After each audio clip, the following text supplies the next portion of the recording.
as well as this whole presentation will be available online on our website, SEL4NJ. So we're making these publicly available for you to use as a resource. So with that said, I am going to turn this over to Erica Brentan. And some of you may have been on Eric and Kathleen's webinar yesterday, which was just fabulous. And we're so thrilled that Erica can come again today and be talking about a related, but we talked about the adults yesterday. Now we're talking about the kids. So with that said, thank you, Erica, for spending another afternoon with us. And I will turn it over to you. Thanks, Liz. Thanks so much for having me and welcome everybody. We are going to get started with empowering learners, building student agency. So before I get started, I would love to know a little bit about you. If you wouldn't mind you don't have to put your name into the chat because your name will just come up. If you wouldn't mind just putting the age of the children you work with, like elementary, middle, high school, pre-K, where you're dialing in from, and one word to describe how you're showing up today. So it could be stressed, it could be excited, it could be eager, it could be tired. Um, for me, it's just helpful to get a read of the room and to know who's with us. So if you wouldn't mind putting that into the chat box, I'd love to know a little bit about you. Um, and we'll wait about a minute. Okay, we have somebody from, high school, pre-K to fifth. Great. Grateful. Motivated. We have folks coming in from Las Vegas, California. Fantastic. New Jersey. Motivated. Thank you so much. Pacific Northwest.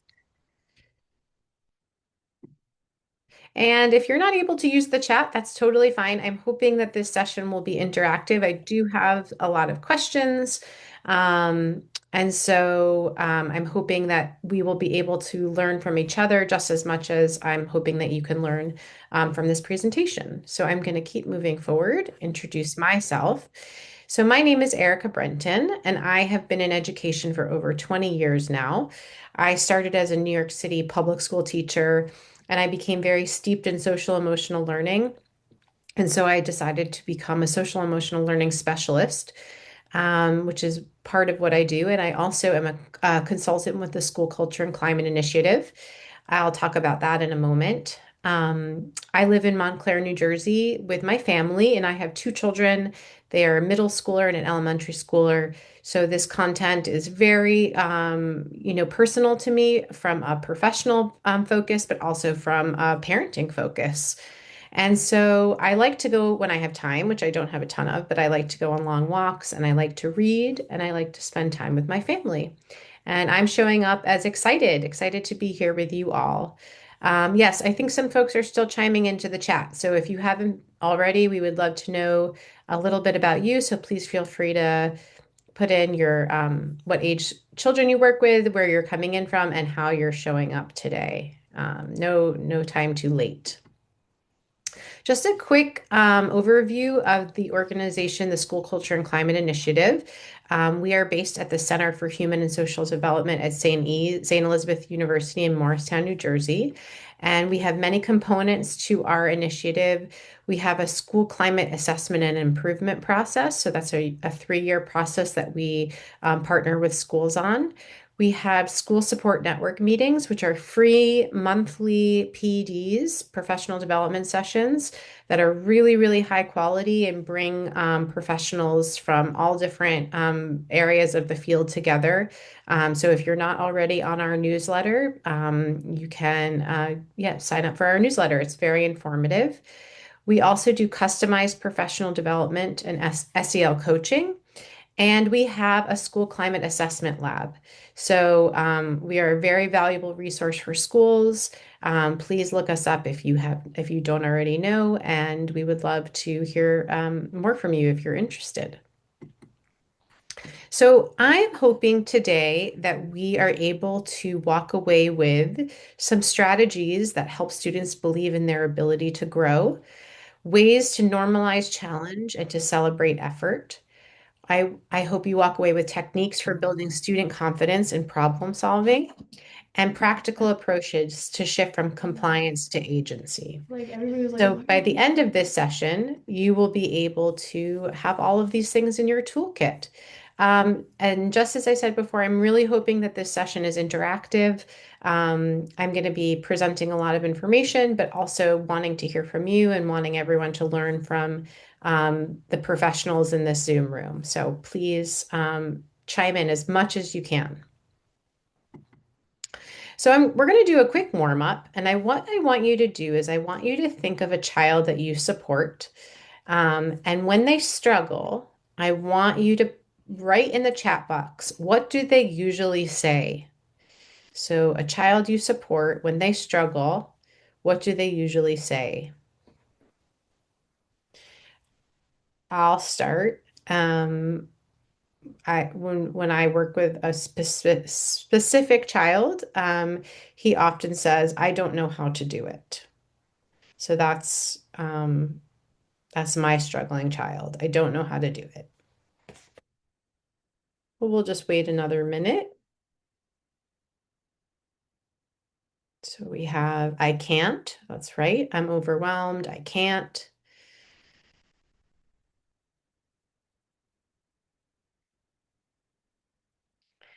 Any other things that children you support say? I don't know how.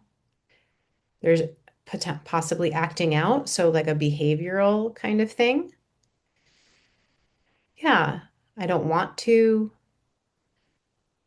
I want to leave. Right. So, what I want us to think about in our conversation is that these moments that when we hear children saying these things are not necessarily moments of discipline, or there's not discipline problems or motivation problems. They're actually belief problems. And so we're going to talk today a lot about beliefs. So, student agency is a child's belief that my actions matter. So, a child that has strong student agency, they may believe that I can figure this out. My effort and the strategies I use can change my outcomes. And mistakes give me information, they're not necessarily failure. So, there is really strong research that shows that when kids have agency, they are able to achieve more academically, persist through challenges, use strong executive functioning skills, regulate their emotions more effectively, become intrinsically motivated, experience better mental health, and succeed beyond school. So there's a ton of research that shows the link between strong student agency and all of these wonderful benefits. And so when we talk about student agency, we often say that we want kids to take ownership, to be motivated, to be resilient, to be independent. But here's where it usually breaks down. We expect agency to show up as behavior without necessarily looking at what's driving it. So before we talk about things that kids do, we actually need to focus on what they believe. So, beliefs. Beliefs are the quiet stories that kids carry in their heads. Most kids don't announce them, but they act on them. Beliefs can often sound like, I'm not good at this. This is too hard. If I mess up, I'll look dumb. And on the other side of it, if a child has a strong belief in themselves, they may say, oh, I can figure this out if I keep trying.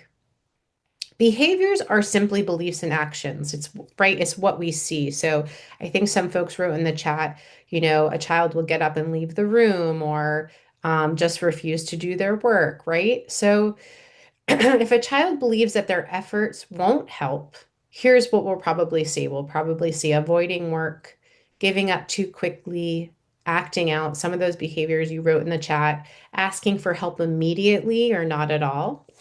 And if a child believes, that effort does matter, we'll probably see them trying again, using strategies, asking specific questions, and staying engaged longer. I just want to also say that the same behavior, like avoidant behavior, can actually come from different beliefs. So different behaviors can come from different beliefs. And then, of course, outcomes are the grades, test scores, and completed assignments. Um, and we can't actually sustainably change outcomes without addressing beliefs. So the question is, why do we get stuck at the behavioral level? Well, here's a few reasons, and I'm curious to hear if you have any other reasons why. Number one, we're busy. If we work in schools, we have a lot of demands on us, and behavior is usually the loudest and most immediate thing that we see and the most immediate thing we hear.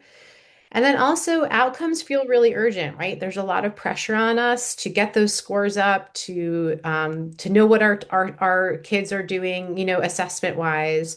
And so we can really focus on those outcomes.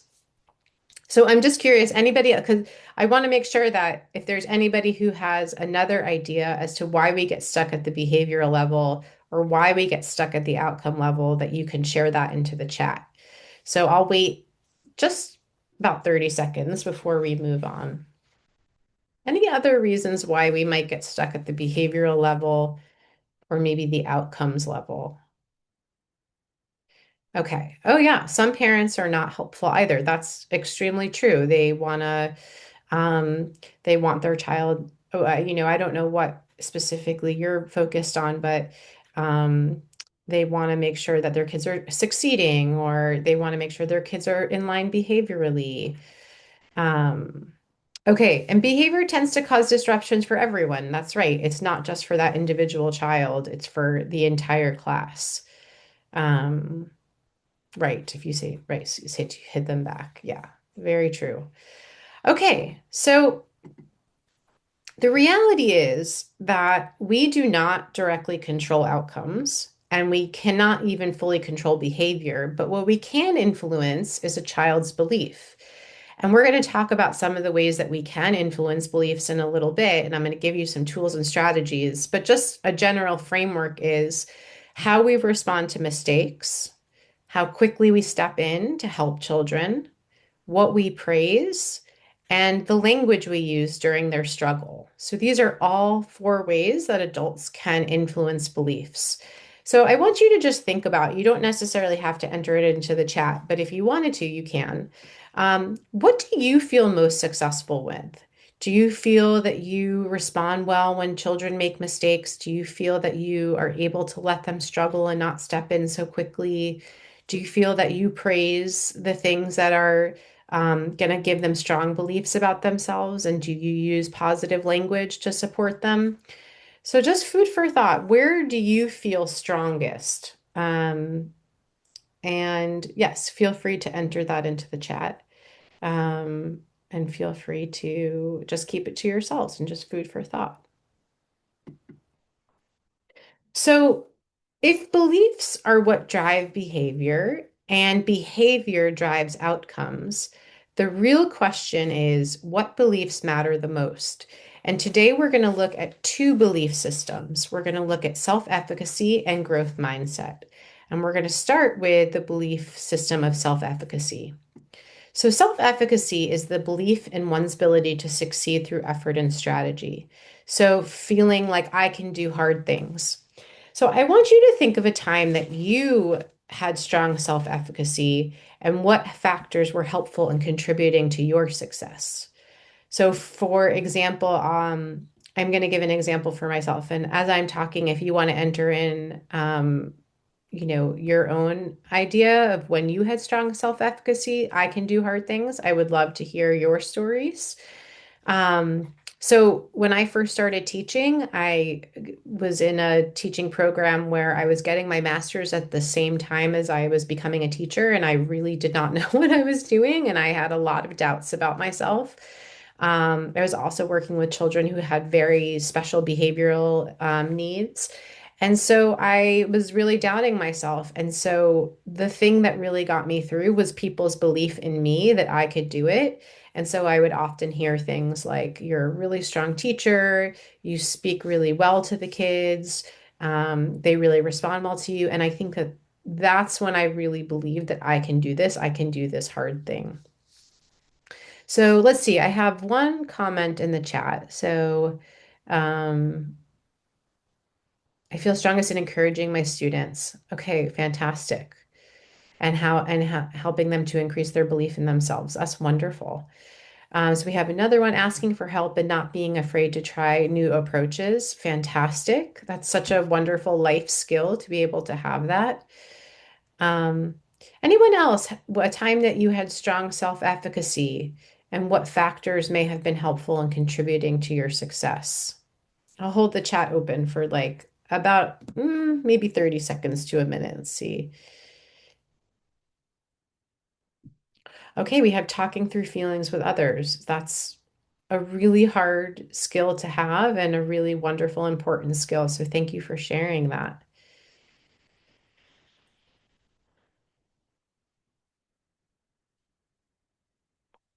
All right. So just hold it open for another 20 to 30 seconds here. All right. If you're not able to enter it into the chat, just maybe thinking about, um, you know, what was helpful in contributing to your success in your strong self-efficacy. So I'm going to keep moving on. So, how can we, as adults, really support kids in building up their self-efficacy? Well, one thing that we can do is we can really build this through small wins. So, thinking about a child, for example, who has trouble with task initiation and they get started on an assignment, but they don't necessarily finish the entire assignment, really, really, really focusing on that small win, right? You get started with your task. We didn't finish it, but that's okay because you got started, right? So we really want to celebrate and build on those wins. We want to think about productive struggle. So productive struggle is really and I'm going to go over this in a few minutes, is that zone of proximal development. So, how can we get kids to really struggle through problems and conflict and challenges so that they feel that there's a sense of achievement, but it's not too easy and it's not too hard? So, that productive struggle, and we'll talk about that more in a little bit. And then how can we provide feedback that's tied to effort and strategy? So we want to think about not necessarily praising the outcome, right? Like, oh, you got a great grade, great job, A plus, super work, or you're behaving really well. But we want to praise the effort, right? You worked really hard in math and studied for 2 hours last night, and that's why you got an A on your test. Like, bravo. And so the more we can provide that feedback, the more a child can recognize, okay, it's not just because I'm smart in math, it's because I have effort and I have strategy. And so, what are some of the things that we do to undermine self-efficacy? And I mean, I'm just going to say that I am very guilty of this. So, this is not like a you should, you shouldn't, because it's really hard not to. But we can undermine a child's self-efficacy by overhelping, right? If we see a child struggle, we often want to run to their rescue. So, we might do the work for them. We might, like I just said, rescue too quickly. So it's uncomfortable sometimes to see struggle. It's uncomfortable to see kids look uncomfortable. And so we might come to their rescue. And then, of course, doing things for kids, right? So this is just a parent little anecdote, but I have a 9-year-old son. He is very resistant to helping himself in the morning. So I sometimes will just pack his backpack and tie his shoes for him and do all the things that I know I'm not supposed to do because it's annoying and exhausting to watch him struggle. But really, what I'm doing is I'm undermining his self-efficacy and his belief that he can do it. And the more I do that, the less and less and less he's going to believe in his own ability. So I'm just going to look in the chat real quick. So what helped with F is I had pen pals. Oh, that's amazing. I love that idea of that positive reinforcement from another person to really support your language development. Thank you so much for sharing that. And please also feel free to enter other. Oh, and sorry, I see one here from Erin. Empowering learners to be proactive problem solvers, making plan for their learning, voice and choice supported by educator. That's a fantastic thing to feel that you have strong self-efficacy in. Thank you so much for adding those ideas into the chat. So I'm just curious to hear from you just based on what I just said. Um, I'm going to go through three scenarios, three very quick scenarios, and I want you to think to yourself, or if you could write in the chat, you could write build or weaken. Does this build or weaken a child's self-efficacy? So, number one, a teacher rewrites the last paragraph of a child's essay. Does this build self-efficacy or weaken self-efficacy? Okay, I have one weaken. Weaken. Oh yeah, a W is fine. That's a great idea. Okay. So I'm seeing a lot of weaken. That's totally right. And I'm sure you're thinking to yourself the same thing that I am, which is that this teacher is really reinforcing the message that you can't do this without me. So it removes the child's chance to struggle productively, make decisions, and learn from feedback. And what it does is it really improves the outcome in the moment, but it can really weaken the belief underneath. So thank you all. Okay, so please feel free to write a B or a W for this next one. A teacher says, try one more strategy before asking me. Does this build or weaken? Okay, we have several builds. B, strengthen. Thank you. It builds self-efficacy. I totally agree. Um, what this does is it really communicates trust in a child's ability to problem solve, right? It encourages that persistence without necessarily abandoning support. And it reinforces the belief that effort and strategy do matter. Okay, this last one, I'm curious to hear what you think. So, a teacher says, I know this is hard. What's your first step? So, does that build or weaken self-efficacy? What would you say? I have a few builds, build, one weaken. It's fine. We can just disagree. Okay, so I would say I believe it builds self-efficacy because what's happening is this is really validating an emotion without necessarily removing the challenge. So it breaks the task into manageable pieces. And it reinforces agency by returning the thinking to the child. So if you were thinking that it was a weakened self-efficacy, I'm curious as to why you think that. And is obviously, of course, for us, okay for us to disagree and to have different beliefs. Okay. So, just to sum up self-efficacy really grows when kids are able to experience manageable struggle with support, not necessarily rescue. So, I love this snapshot is that we don't necessarily want to leave a kid alone in their struggle, but we also don't want to come to their rescue. And so the more that we can really support them, the more that they will develop their own strong beliefs in themselves. And so now we're going to move on to the second mindset belief system here, which is growth mindset. And I'm sure a lot of you have heard of growth mindset. I feel like it's been a bit of a buzzword in education for a little while now. Um, I really like the concept. I use it often with myself and with kids. So growth mindset is the belief that our abilities can grow with effort, practice, and feedback as opposed to a fixed mindset, which is the belief that personal traits such as intelligence, talent, abilities are innate, fixed, or unchangeable. So a fixed mindset might sound something like, I'm not one thing that my family and I have been talking about is skiing. Like, I'm not a skier. I don't ski. I'm not good at it. If I had a growth mindset about it, I might say, okay, if I go to the ski hill, sort of practice and I really, really put some effort into it, I can probably grow my ability. So that's just a kind of a surfacey example of growth versus fixed mindset. So what we're going to do now is we're going to watch a little video, and this video is of somebody, she's kind of like the maven of growth mindset. She really brought this into our like educational vernacular. Her name is Carol Dweck, and we're going to listen to a short video on her describing the importance of having a growth mindset. It's about 4 minutes long, so let's get started.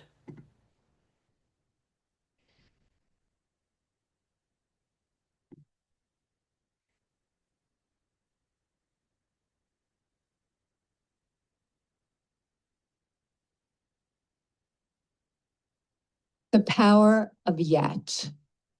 I heard about a high school in Chicago where students had to pass a certain number of courses to graduate. And if they didn't pass a course, they got the grade not yet. And I thought that was fantastic because if you get a failing grade, you think, I'm nothing, I'm nowhere. But if you get the grade not yet, you understand that you're on a learning curve. It gives you a path into the future. Not yet also gave me insight into a critical event early in my career, a real turning point. I wanted to see how children coped with challenge and difficulty. So I gave 10-year-olds problems that were slightly too hard for them. Some of them reacted in a shockingly positive way. They said things, they said things like, I love a challenge. Or, I was hoping this would be informative. They understood that their abilities could be developed. They had what I call a growth mindset.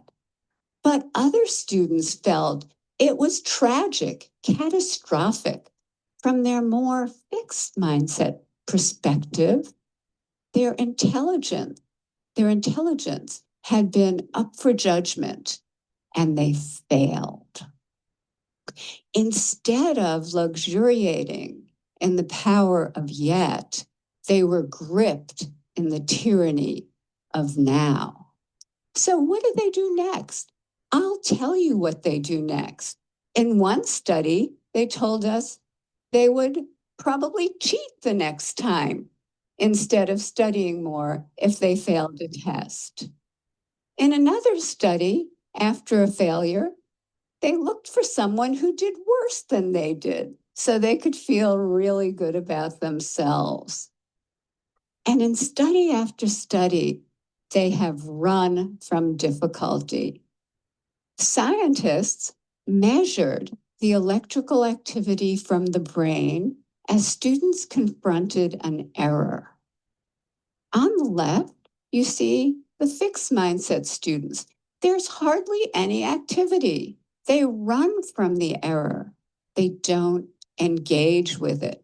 But on the right, you have the students with the growth mindset, the idea that abilities can be developed. They engage deeply. Their brain is on fire with yet. They engage deeply. They process the error.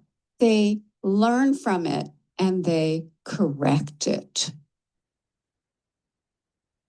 How are we raising our children? Are we raising them for now instead of yet? Are we raising kids who are obsessed with getting A's?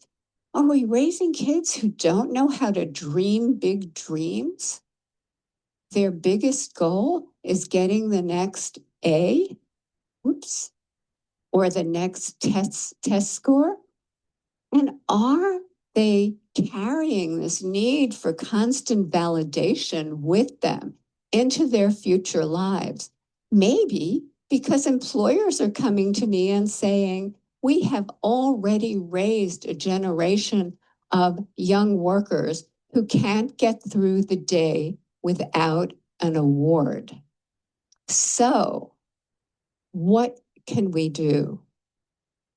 How can we build that bridge to yet? Here are some things we can do.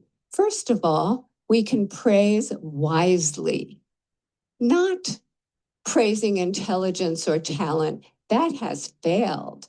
Don't do that anymore, but praising the process that kids engage in, their effort, their strategies, their focus, their perseverance, their improvement.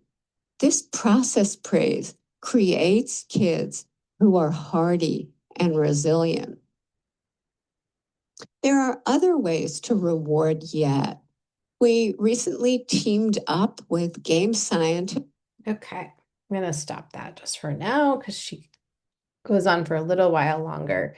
But Actually, before we move on, I'm just curious, like any reactions to that video? Any like aha moments that you had when listening to Carol Dweck? Anybody feel free to enter into the chat any aha moments that you may have had.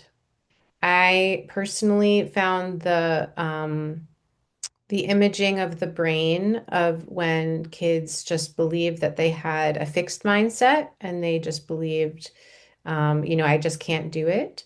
How they didn't have any of their areas of the brain light up, but when they had a growth mindset, the whole thing lit up. That was really fascinating.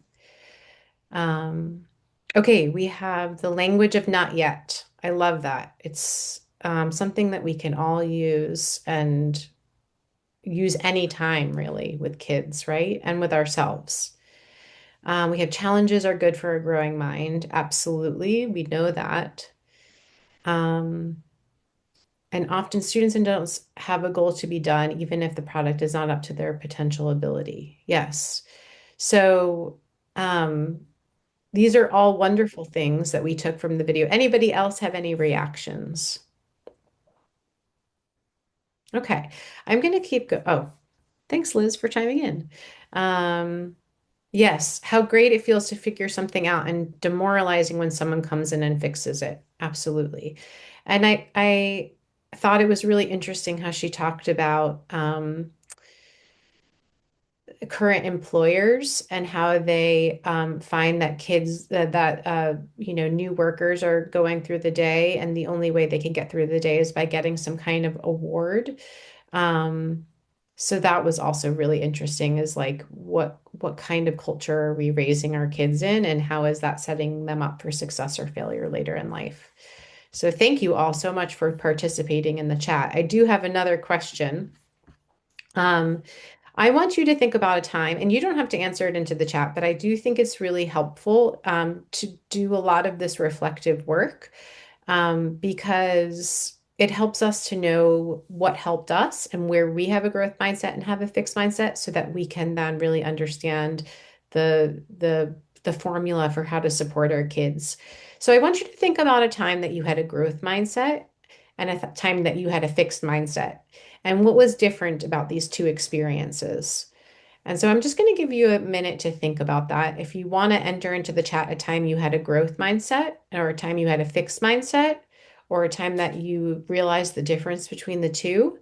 I'm just going to share an example from myself, is that when I first met my husband, I had no idea how to cook, and I was pretty certain that I would never become a cook. And so I had a very fixed mindset about that.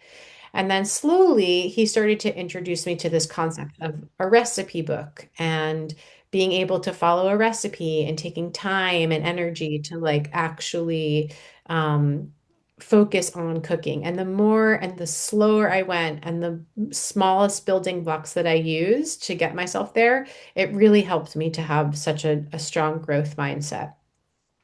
So, thinking for yourself, a time that you had a growth mindset or a fixed mindset, and what was different about these two experiences. So, we don't have to enter those into the chat. I know I've been asking you to put a lot of your thoughts and feelings and ideas into the chat. So, but just food for thought, and I'm gonna continue to move on. And so one of the things that, and Carol Dweck had mentioned this, and is just known, is that the power of our language can really, really support a growth mindset or can really support a fixed mindset. And so here are some ideas for things that you can think about that you might be saying, and other ways to try to kind of fix the language or think about having a more growth mindset language. So oftentimes we say to kids, "You're so smart," right? I said it to my son this morning, "You're so smart. You figured that out like really easily." Oh, I think we might have somebody who's not on mute. Um, so instead of saying "you're so smart" or "you're so good at that" or "you're awesome," we might want to praise the strategy, like the strategy you used worked, or the effort you put into that really paid off. So that's one way that we can really think about our language. Instead of saying "it's okay, I'll do it for you," try saying let's break this up into steps, right? That's very similar to the scenario we had before, where instead of doing the work for a child, we want to let them know that there's a way, a manageable way to solve a problem, and we're going to help you get there. We're not going to do it for you, and we're not going to let you completely do it on your own and feel that you're going to fail, but we're going to help you break it up into steps.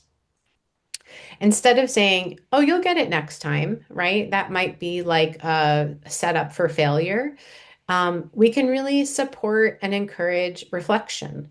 So, what did you learn from this? What is something that you're going to learn and take with you next time? So, we can really foster that sense of reflection, that a child can understand what they can do differently next time, and possibly saying, instead of just focus, right, which is kind of like a blanket sort of way of getting kids to get back on track, we might ask them, what's one thing that you can control, right? So really putting the agency and the ownership in their hands of asking them, you know, what's one thing that they can do to support themselves?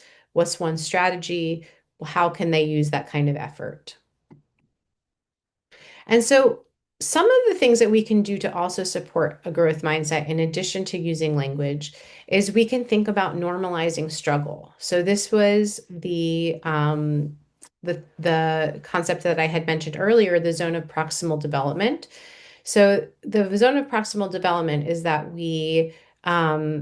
there's these three different layers. And so the inner layer is that a child can do something without any kind of assistance. And so that might be something that's easy for them, just comes naturally to them. Um, and we could say maybe they're just, they're good at it. The second layer, a learner can do with support. So this is really that sweet spot, right? That spot where we can have that productive struggle, where we can ask a child to engage in a challenge and to know that they're going to be able to succeed. And so it builds their sense of agency, it builds their sense of self-efficacy, it builds their sense of growth mindset. But they may need support in getting there. They don't need rescue. And then we have this outer layer.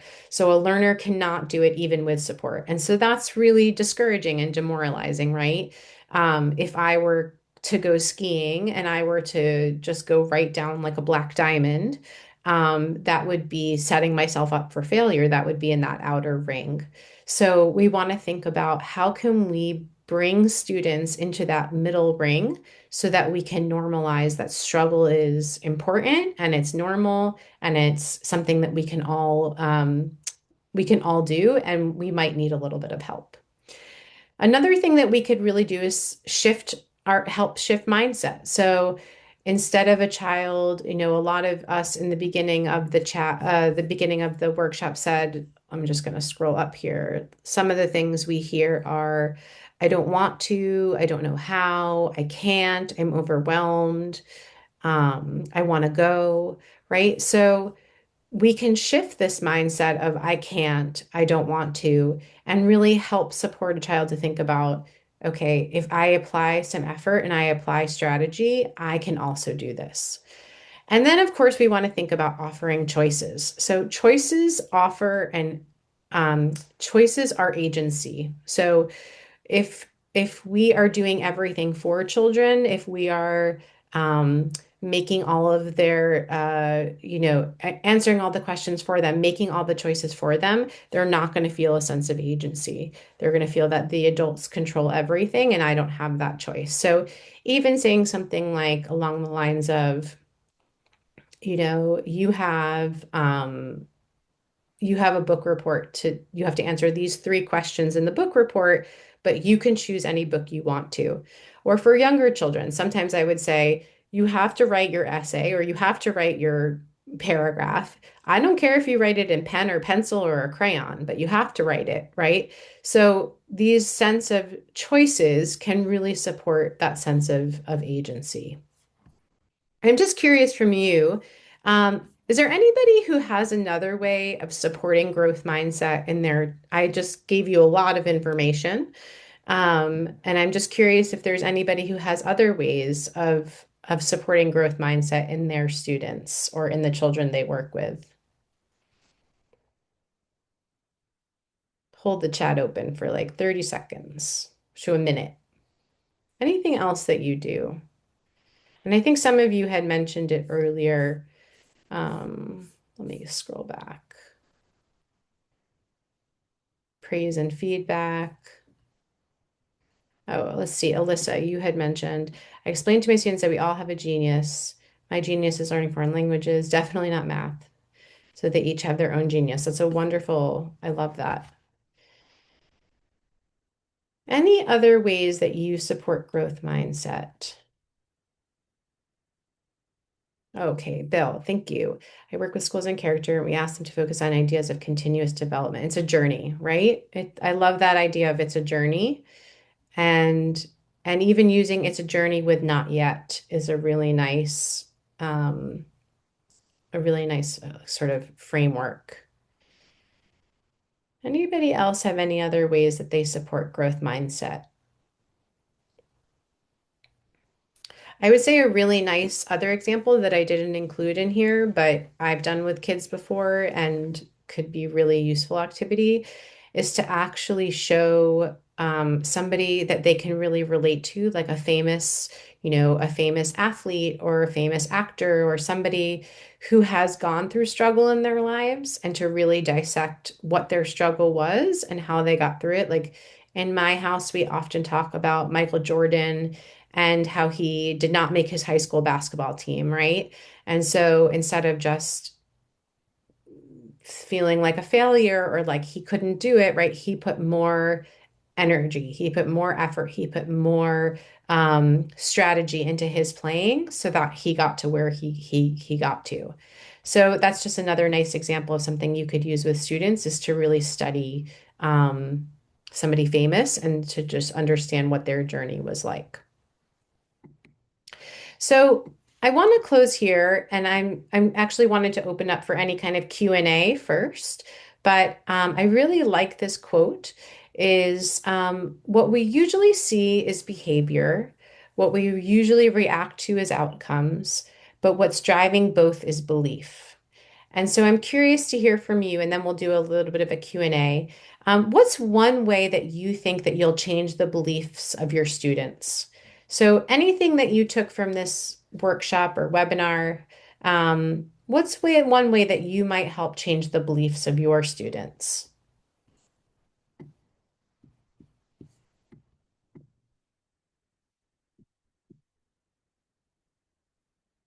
If you're open to putting that in the chat, that would be fantastic. Thinking about Ted Lasso and Believe. He's very inspirational. Anybody have any new ideas that they're going to take with them, either from Carol Dweck's talk or something that you learned from the presentation? Okay, I tell my students they are amazing or whatever else. Oh, I love that. And I tell them why. That's so fantastic. Alyssa, I don't know if you have an example of sharing that with one of your students, but I love that. So I think you're amazing, and here's why you're amazing, right? It's not just because of for no reason. It's there's something replicable here. Okay. Well, oh, sorry. I have another one here. Thank you for adding in. Sometimes I realize it takes longer to write in the chat, and I just need to hold on and be patient.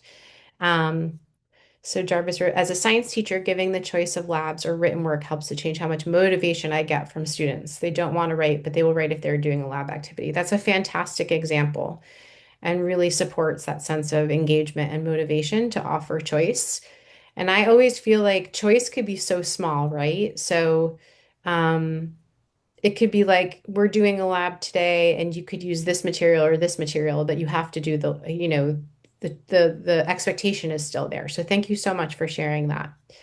Um, and Aaron wrote in that same mindset, I remind learners they matter and their purposes cannot be replaced by any other person in this world. I love that. That's so special. When learners feel like they matter, they are more inclined to stick through the rock brain moments and challenge. Fantastic. They are lucky to, everybody here who chimed in. Your students and your children are so lucky to have you. Um, okay, Edith wrote in, remind them of their worth, that they can make a difference. That's so beautiful. And I don't know if you all feel this way, but when I do this kind of work, this thinking about growth mindset and thinking about self-efficacy, I realize that like I did not get this when I was a kid, when I was a student. I didn't feel that I had these like wonderful educators in my life who really believed in me um and just what you were all saying, that they told me that I was amazing and why. So a lot of times it's so nice to know what we received as students and then what we're able to provide to our own students. So, this is so lovely to hear. And thank you so much for sharing what you're providing to your children. Okay, and then that's one of the benefits of service learning. Yeah, absolutely. Like when we feel needed, when we feel like we're contributing, that we feel a sense of purpose and a sense of agency. Um, One of the other things I just wanted to share really quickly, and I didn't put this in one of the slides, but as I'm talking, I realize is so important, is that, how are we engaging learners to have a sense that their contributions matter? And so I think that goes to what Bill just shared of service learning. Like, do they have opportunities to engage in their community? Do they have opportunities to engage in their school community and sort of support any kind of improvement efforts that might be happening? Is there student voice? Is there a student team? What kind of asks are we making of kids? Are we getting them to engage in their environments as well as we can? So thank you for adding that, Bill. That was something I should have remembered. Okay, well, it is 1:50, and I'm sure a lot of you are on your lunch break right now. So I'm gonna say we can do a quick Q&A if anybody has any questions for anybody in the Zoom room or for me. I'll stick around for a few minutes, and if not, I want to thank you so much for joining me. Um, oh, we have another nice long. Alyssa, thank you so much for your contributions today. Um, oh my God, that's an amazing story. What grit you had. And I wonder, you must have had a very strong belief system, um, a really strong sense of student agency. So that's a fantastic story. Thank you so much for coming, Rosetta. Yes, but through anger, however we get there, however our beliefs show up through anger or happiness or whatever, it got you to where you needed to be. So thank you so much, everybody. I hope you have a fantastic day, and I hope you we'll have this PowerPoint available to you. And I hope you, yeah, got something from it. Thank you so much. Yeah, and thank you, Erica. That was fabulous. And there are so many tips that I took about how it can use in my daily life as well. So not only Oh, with kids, it's just like good. all really great advice. Great. So that was so insightful. So thank you very much. You're welcome. I'm going to stop sharing my screen now. Great. And everyone, just continue to wish you a very happy SEL week. If you are doing any activities that are at all SEL related, please feel free to share them on social media, hashtag SEL Day. As Erica said, and we said at the beginning, all these webinars will be available on our website. So please, we encourage you to use them, share them. And if you do need any information, please feel free to reach out and we will get you directed to the right person, organization, resource. So thank you very much. And yes, and thank you all for coming and hope to see you at one of the five additional webinars scheduled for this week. So take care, everybody. And thank you, Erica. That was tremendous Oh, you're welcome. Thank you so much, because it Liz. was so clear and inspiring and full of tips and tools. So not just empty praise. That's very funny, actually. So, okay.